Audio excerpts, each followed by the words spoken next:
अकाल मृत्यु किसकी होती है, क्यों होती है, कैसे होती है, कौन से कर्मा करने से अकाल मृत्यु होती है और क्या है अकाल मृत्यु से बचने का उपाय। सिर्फ ये 2 अक्षर आपने बोलने हैं। ना आपको नहाने धोने का टेंशन है, ना आपको पूजा में बैठने का टेंशन है।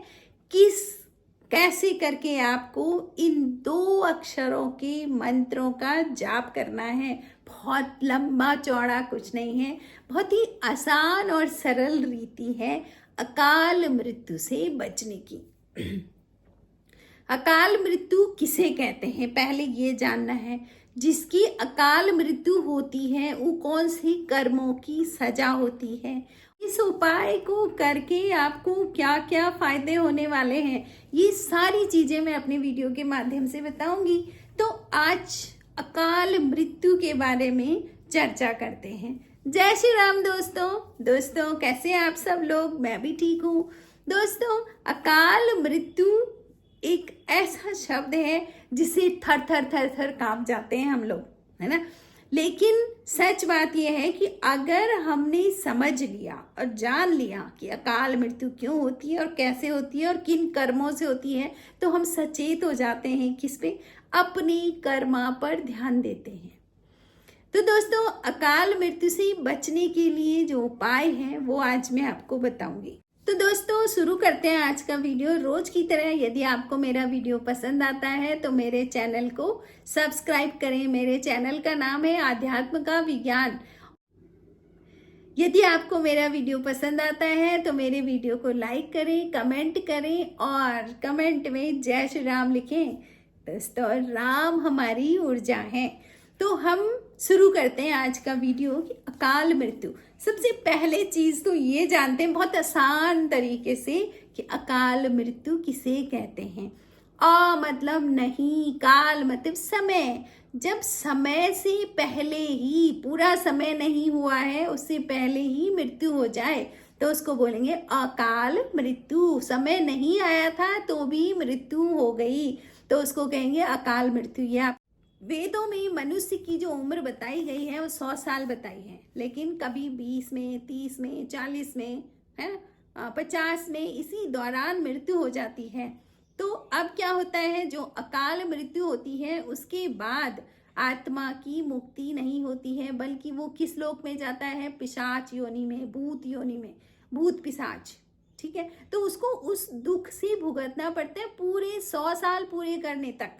और जिस समय वो अपनी भूत योनि में है, अपने भूत पिशाच योनि में है, उस समय वो इतने और बुरे कर्मा कर जाता है कि वहां से छूटना ही मुश्किल हो जाता है। वो 100 साल फिर और बढ़ते रहेंगे और बढ़ते रहेंगे। आपके घर में अगर किसी भूत प्रेत का वास हो गया तो वो क्या करेगा, आपको दुख देगा ना। तो वो दुख दे करके अपनी योनि को और बढ़ाते रहते हैं और बढ़ाते रहते हैं। मुक्ति संभव नहीं है। तो इसलिए अकाल मृत्यु को बहुत ही बुरा माना गया है और उसके बाद फिर मनुष्य योनि पता नहीं कितने टाइम बाद मिलती है। तो अकाल मृत्यु होती कैसी है, देखो, यदि किसी का एक्सीडेंट हो गया है या किसी का मर्डर हो गया है या जहर खा लिया है या फांसी लगा दी है या कोई नदी में बह गया है, तो ये जो ऐसे करके जिनकी मौत होती है वो सब अकाल मृत्यु में आते हैं। क्यों होती है अकाल मृत्यु, अब इसको जानते हैं। तो दोस्तों आज के भौतिकवादी युग में मतलब हर किसी को बहुत कम समय में ज्यादा चाहिए, खूब सारा चाहिए और लूटपाट होने को चाहिए। किसी दूसरे की जमीन हथिया दी, है ना, किसी के मर्डर कर दिया अपने स्वार्थ के लिए, आपने किसी को जला दिया, किसी का मर्डर कर दिया, है ना, किसी की मतलब अपने सुख के लिए, अपने छोटे से सुख के लिए आपने किसी को नुकसान पहुंचा दिया है, तो आप कर्मों से नहीं छूट सकते। तो आपको अकाल मृत्यु को जरूर भोगना पड़ेगा। तो दोस्तों समझ नहीं पाता है इंसान, सोचता है बस आज कर लिया मैंने, आज खा लूं मैं, बाकी आगे की कौन देखे लेकिन हमारा सनातन धर्म कहता है, बहुत लंबी सोच रखता है। वो ऐसा नहीं है कि आज खा लिया और बस कल का क्या सोचना। हाँ ये जरूर है, ये जो पेट भरना ये तो आज ही का कर लो, लेकिन अपनी उन्नति के लिए, अपनी आध्यात्मिक उन्नति के लिए सनातनी प्रयासरत रहते हैं। कोई भी कर्म करने से पहले सोचते हैं, और यदि आप ऐसा नहीं करते हो तो सच में ये है कि आप सनातनी नहीं हो। आप सनातन होने का ढोंग कर रहे हो, आप भौतिकवादी हो, हैं, भौतिक सुख में लिप्त हो। देखो दोस्तों, क्या होता है, ईश्वरीय व्यवस्था के अंदर आपने कभी भी किसी को मारा है, इसलिए आपकी मृत्यु भी उसी तरह से होगी जिस तरह से आपने किसी दूसरे को दुख दिया है, दूसरे को मारा है। दूसरा, अगली चीज, अगला कर्म कौन सा है, देखो, भ्रूण हत्या, जो कि सबसे ज्यादा हुआ है। इंसान को पता ही नहीं लगता है कि भ्रूण हत्या करके मैं कितनी बड़ी कर्म का दोषी हो गया हूँ, है ना। भ्रूण हत्या, तो भ्रूण हत्या करने से उसकी जो है उम्र क्षीण होती है इंसान की। जो भी भ्रूण हत्या करवाते हैं उनकी उम्र क्षीण होती रहती है। दूसरा, अगला कर्म खराब कब करता है इंसान, देखो, जब इंसान होश में होता है ना, तो वो उसको ध्यान होता है कि मैं किसी को दुख ना पहुंचाऊं, किसी का शोषण ना करूं, किसी से बहुत ज्यादा चाह ना करूं।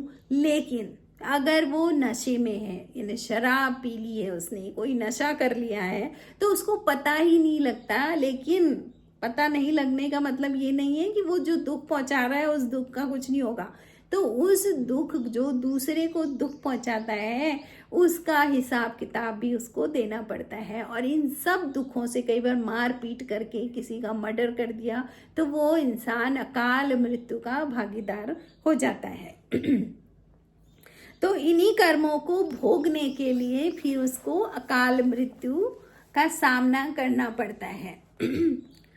तो प्रेत अवस्था में ना जाऊं, है, और अकाल मृत्यु ना हो, इसके लिए उपाय है बस एक दो शब्द का मंत्र है जो आपको बोलना है। दोस्तों, इतना आसान तरीके से मैंने बताया है कि आपको नहाना धोना, पूजा में बैठना, इसकी भी जरूरत नहीं है ना। आप बस सुबह उठते हो, बिस्तर में ही बैठे, क्योंकि आप अगर आलसी हो तो आप बिस्तर में बैठ करके ही इस मंत्र का जाप कर सकते हैं। अब एक चीज मैं और बताना चाहती हूँ कि जो प्रेत अवस्था होती है ना, जैसे मनुष्य हैं, प्रेत हैं, गंधर्व हैं, देवता हैं, है ना, ऐसी अलग अलग योनियां हैं। तो प्रेत योनि का क्या दुख होता है, बहुत भयंकर दुख होता है प्रेत योनि का। देखो, जैसे कैसे नदियों में पानी बह रहा है, लेकिन वो पानी का सुख नहीं ले सकते, और पानी नहीं पी सकते हो। नदियों में बह रहा है, दिख रहा है उनको, पी नहीं सकते हैं। बाजार में 1000 तरह की खाने की सामग्री है, लेकिन वो उसको खा नहीं सकते हैं। दिख रहा है उनको, लेकिन वो उसका अनुभव नहीं कर सकते कि क्या मजा है इसको खा के, उसको खा नहीं सकते हैं। मनुष्य जीवन की सारी वासनाएं उनको घेरे रखती हैं। आपने देखा होगा कभी गांव में क्या होता है, जब किसी की शादी हो रही, तब तक भूत प्रेत, जो उनके प्रेत होंगे, वो आकर के नाचने लग जाते हैं। फिर पहले उन्हीं का हिस्सा देना पड़ता है। क्यों? क्योंकि उनके मन में एक चाह होती है कि काश मेरा भी ऐसी होता, मेरी भी शादी होती, मेरा घर होता, मेरा। तो वासनाएं प्रेतों को भी बहुत लुभाती हैं, और उन्हीं वासनाओं के कारण वो दूसरे को कष्ट देते हैं, फिर, है ना, फिर दूसरे को कष्ट देते हैं तो अपनी प्रेत योनि को और बढ़ाते हैं, क्योंकि उनके पास ये ज्ञान नहीं होता है कि हम किसी को कष्ट ना दें। क्योंकि ये ज्ञान जो है ना, ये मनुष्य को ही है और देवताओं को है ना। तो उनको ज्ञान नहीं है, तो वो और कष्ट पे कष्ट देते रहते हैं। मतलब ये समझ लो कि धस रहा है कोई नीचे कीचड़ में, नीचे नीचे नीचे नीचे, तो उसको कुछ पता ही नहीं लग रहा है। जो ऊपर उभर के आ रहा है ऊपर की तरफ को, तो उसके पास क्या है, उसके पास ज्ञान होता है, और ज्ञान जहाँ आ गया वो अपने कर्मों को सुधारता है। तो इस तरह से प्रेत योनि बहुत ही ज्यादा कष्टदायी होती है।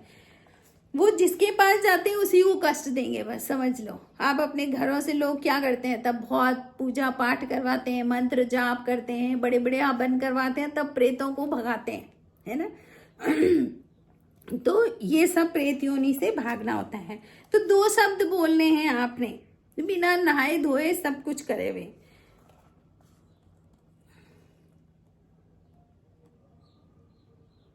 जब आपका ये मंत्र सिद्ध हो जाएगा तो समझ लीजिए अकाल मृत्यु के साथ साथ आपको क्या क्या लाभ होने वाले हैं।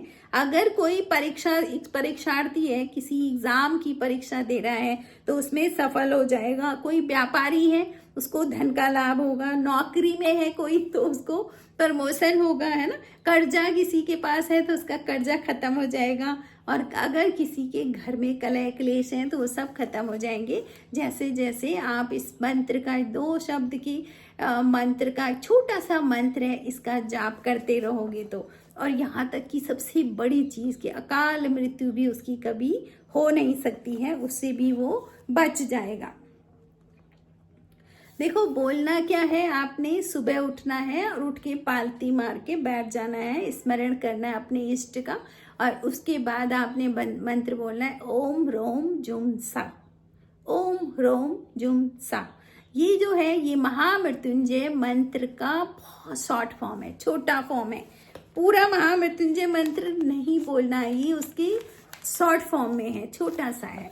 तो ये बोलना है आपने। और इसके साथ जब आपने पूरा मंत्र जाप कर दिया उसके बाद आपने अपनी हथेलियों को खोल के अपनी हथेली को देख करके बोलना है कराग्रे वसने देवी, कर मध्य सरस्वती, कर मूले च गोविंदा, प्रभाता सर्वदर्शना। ये भी बोलना है। तो आपके पास जीवन में कभी किसी चीज की कमी नहीं रहेगी। और महामृत्युंजय मंत्र के जप से तो अकाल मृत्यु से भी बच जाते हैं। अब बहुत सारी कहानियां हैं कैसे कैसे मार्कंडेय ऋषि ने किस तरह से अपनी आयु को बढ़ा, चिरंजीवी हो गए, समझ, अभी तक वो जिंदा है। उन्होंने अकाल मृत्यु से, उन्होंने ही इस मंत्र को जाप किया था, महामृत्युंजय मंत्र, उन्होंने ही इसकी उत्पत्ति कर रखी है, समझ लो। तो इस तरह से दोस्तों महामृत्युंजय मंत्र का जाप करें, अकाल मृत्यु से बचें। तो दोस्तों आपको मेरा वीडियो कैसे लगा आप कमेंट करें। Thank you for watching.